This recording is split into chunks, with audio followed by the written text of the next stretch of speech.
Friends good afternoon welcome back to my channel. Friends मुझे आज कौटी देखते ये मैडम पाखे तो मुझे आउ थे कौन दु तीन थर मुझे प्राय आईब्रो सेव करने आसे।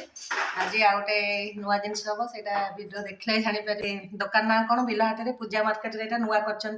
फोन करके आसली कि देवी मार्केट को पलैली मैडम कहते सप ना कौन शुणु। मो शॉप ना हची अंशिका मेकओवर जो माने आखो पाखे अच्छा एबे ऑफर चली आपण माने आसी परिवे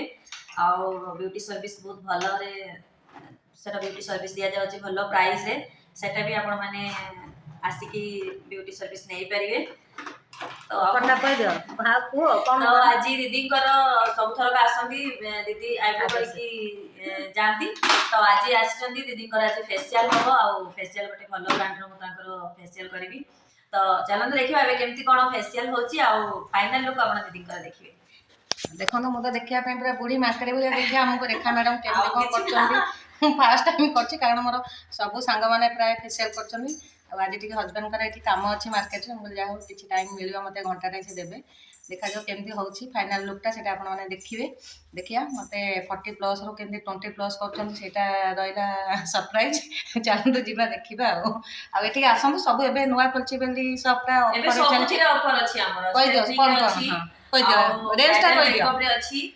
ब्राइडल मेकअप मोर 2000 2500 भितर कंप्लीट होची पूरा फाइनल लुक तो साड़ी पिंधा टू हेयर स्टाइल टू आउ स्ट्रेटनिंग एबे 2500 3500 भितर जेमिति लेंथ हेले भी चलिबो। एक्चुअली नहीं नहीं नहीं एक्चुअली रेट ता केते सेटा ऑफर रे केते जोडे कि हमरो 5000 टका स्ट्रेटनिंग तो सेटा को मैं 3000 करछि। तो फेशियल एबे मोर 250 200 एमती स्टार्ट रखी छी आपण माने आसी परिबे। नुआ एबे 17 रे ओपनिंग हेची आ 17 रे ओपनिंग हेला बे मास 2 मास रहिबो ऑफर आराम से आसी की एठू सुंदर हेकी जाय परिबे। सुंदर मर्दनी मार्केट जो कहंती ए बिलहाट रे पूजा मार्केट कॉम्प्लेक्स रे हां पूजा मार्केट कॉम्प्लेक्स रे ऊपर महला रे अछंती मैडम सब बेले खोले तो हां एटा सकाळ 10 रु राती 9:30 खोला एटा जानि देखनु केते गोरी केते सुंदर ना से कथा तापर एबे भी मो पार्लर रे अधे जिंस माने अधे आसी जाई छी आ अधे भी ट्रांसपोर्टिंग रे अछि कारण सामान सब मोर एठो आसनी मुंबई रो आसी तो सेथि लागि एबे किछिटा जिंस रहि जाई छी जोडे कि एमती फेशियल जति भी मु एबे करूची तो मो पाखे फेशियल ब्रांड अवेलेबल नाही बस मु सेमती दीदी घर पे करबी काहे ना आसी मते और भी टाइम लागिवो देखे दियो मालुडा दीदी अछि। हां ए मालुडा देखे दियो हां देखंतु एई सब माल गुडा का माने अवेलेबल अछि आ तांकर माने बॉम्बे रु आछि तो आसीने एपन हेलानी देखंतु। और फ्रेंड्स मु तो आईब्रो सेव कर सारानी चलन तो देखिबा जो जोटा बाड़ी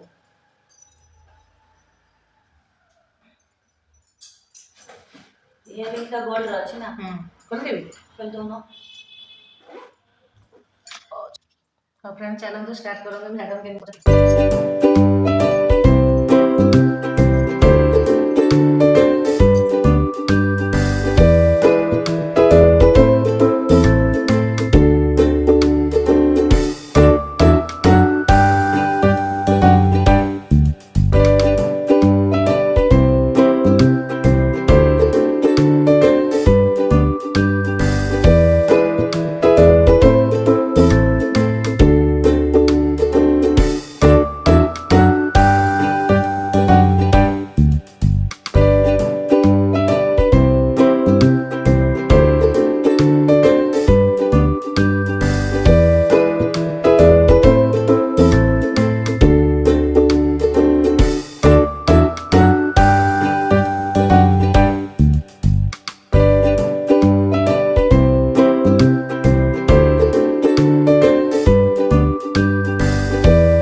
ଆସିଗଲା। ଆଉ ମ୍ୟାଡ଼ାମ କ'ଣ ଦିଦି ପୁରା ଜଳିଲେ ପଡିକି ଆଉ ମୋର ସର୍ଭିସ ରେ ଦିଦି ସାଟିସ୍ଫାଇଡ୍ ନାହିଁ ସେଟା ଆପଣ ମାନେ ତାଙ୍କୁ ପଚାରନ୍ତୁ ସେ କହିବେ। ଆରେ ମୁଁ ତ ନିଜେ ବି କିଛି ବି ଜାଣିପାରୁନି କାରଣ ମୋ ସାଙ୍ଗମାନେ ଅବଭିୟସଲି ସମସ୍ତେ ଏତେ କଷ୍ଟ କଲି ଏଇ ରେଜଲ୍ଟ ଶୁଣେଇଲ। ମୁଁ ନିଜେ ମାନେ ନାଇଁ ମତେ ମୋ ସାଙ୍ଗମାନେ ମୁଁ କମେଣ୍ଟ ସେକ୍ସନରେ ପଚାରିବି ଯେ ମାନେ କେମିତି ମତେ କହିବେ କମେଣ୍ଟରେ ମତେ ଜଣେଇବେ ଫ୍ରେଣ୍ଡସ୍ ମତେ କମେଣ୍ଟ ସେକ୍ସନରେ ନିଶ୍ଚୟ କହିବେ କେମିତି ମାନେ ଲୁକ୍ଟା ଅଛି ମୁଁ ତ ନିଜେ ଅବଶ୍ୟ ଜାଣିପାରୁନାହିଁ କ'ଣ ଆଉ କ'ଣଟା ତାର ମାନେ ଇନକ୍ରିଜ୍ ହେଲା ସେଇଟା ମ୍ୟାଡ଼ାମ୍ ଆସିଲେ କହିବେ ରେଖା ମ୍ୟାଡ଼ାମ୍ ଚାଲନ୍ତୁ ତାଙ୍କ ନୂଆ ସପ୍ଟା ଟିକେ ବୁଲି ଆସିବା କ'ଣ ସବୁ ରଖିଛନ୍ତି ପ୍ରଡ଼କ୍ଟ ଦେଖନ୍ତୁ ଆଉ ଆପଣମାନେ ଯଦି ଏଇ ପାଖ ଲୋକାଲରେ ଥିବେ ତାହେଲେ ଆସନ୍ତୁ ମଦନୀ ମାର୍କେଟକୁ ଆସନ୍ତୁ ଏଇଟା ପୂଜା ମାର୍କେଟ ସରି ଆଉ ଏଇଟା ତାଙ୍କର ମସାଜ ପାଇଁ ଏ ରୁମ୍ଟା ନେଇଛନ୍ତି ଏଇଟା ହଁ ଫ୍ରେଣ୍ଡସ୍ ରେଖା ମ୍ୟାଡ଼ାମ୍ ଆସନ୍ତୁ ମୁଁ ଲାଷ୍ଟଟା ତାଙ୍କ ପାଟିରୁ ଶୁଣିବି ସେ କ'ଣ କହୁଛନ୍ତି ଯାଇଛନ୍ତି ବୋଧେ କାମରେ କାରଣ ତାଙ୍କର ଏଠି ବି କଷ୍ଟମର ଅଛନ୍ତି ୱେଟ୍ କରିଛନ୍ତି ହଁ ଫ୍ରେଣ୍ଡସ୍ ସେ ଆସନ୍ତୁ ତାହେଲେ ରେଖା ମ୍ୟାଡ଼ାମ୍ ତ ବିଜିରେ ରହିଲେଣି ଆଉ ଜାଣିଥିବେ ତାଙ୍କର କଷ୍ଟମର ଏଠି ୱେଟ୍ କରିଛନ୍ତି କିନ୍ତୁ ମୁଁ ଲାଷ୍ଟ ସିନ୍ଟା ତାଙ୍କର ଶୁଣିଦେବି କୁହ ତ ମୁଁ କ'ଣ କେମିତି ସର୍ଭିସ ଦେଲି ଦିଦିଙ୍କୁ ଆଉ ତାଙ୍କର ସ୍କିନ୍ରେ କିଛି ଇଫେକ୍ଟ ଆସିଲା କି ନାହିଁ ଆପଣ ମାନେ କମେଣ୍ଟ କରିବେ ମୋର ବି ଗୋଟେ ୟୁଟ୍ୟୁବ ଚ୍ୟାନେଲ ଅଛି ପ୍ଲିଜ୍ ସମସ୍ତେ କ'ଣ ଚ୍ୟାନେଲ ନା ସବସ୍କ୍ରାଇବ କରିଦେବେ ଓଡ଼ିଶା ବ୍ଲଗର ରେଖାସ୍ ଲାଇଫ୍ ଆଉ ଦିଦି ସବୁବେଳେ ଆସନ୍ତି ଆଉ ଦିଦି ବି ବହୁତ ଭଲ ଆପଣ ମାନେ ସପୋର୍ଟ କରନ୍ତୁ ସେ ସୁନ୍ଦରଟା ଜାଣିଲ ସେ ସୁନ୍ଦର ବୋଲି ମାନେ ରଖେଇ ଏମିତି ମୁଁ ବିଜି ରହୁଛି କିଛି ମୁଁ ଭିଡ଼ିଓ ମୋ ଆଇଡିରେ ପୋଷ୍ଟ କରିପାରୁନି ଯାହା ଯେମିତି ପୋଷ୍ଟ କରିଛି ଆପଣ ମାନେ ସପୋର୍ଟ କରନ୍ତୁ ଆଉ ଏବେ ପାର୍ଲରରେ 2 ମନ୍ଥ ପାଇଁ କି ମୁଁ ଅଫର ରଖିଛି ଆପଣ ମାନେ ଆସିକି ଏଠୁ ଅଫରର ଫାଇଦା ଉଠେଇ ପାରିବେ କାରଣ ଫେସିଆଲ ଷ୍ଟାର୍ଟିଂ ହେଉଛି 250 ରୁ 250 ଟଙ୍କାରୁ ମୋର ଷ୍ଟାର୍ଟିଂ ରହୁଛି ଫେସିଆଲ ଆଉ ବ୍ରାଇଡାଲ ଫୁଲ୍ ମେକଅପ୍ ସେଟା ରହୁଛି 2000 ରୁ 2500 ଭିତରେ ଯେମିତି ମେକଅପ୍ ଆପଣ ନେଇପାରିବେ ନେବାକୁ ଚାହିଁବେ ଷ୍ଟ୍ରେଟନିଂର ଅଫର ଅଛି ଆଉ ବର୍ତ୍ତମାନ ବି ମୋ କ୍ଲାଏଣ୍ଟ ଆସିଯାଇଛନ୍ତି ଷ୍ଟ୍ରେଟନିଂ କରିବା ଲାଗି ତ ମୁଁ ଏବେ ଯାଉଛି ବିଜି ରହିଯାଉଛି କେମିତି କ'ଣ ଭିଡ଼ିଓଟି ଲାଗିଲା ଆଉ ମୋ ପାର୍ଲର ଆପଣମାନଙ୍କୁ କେମିତି ଲାଗିଲା ଫାଷ୍ଟ ସେଟା କମେଣ୍ଟ କରିବେ ନିହାତି ରହୁଛି bye bye friends bye bye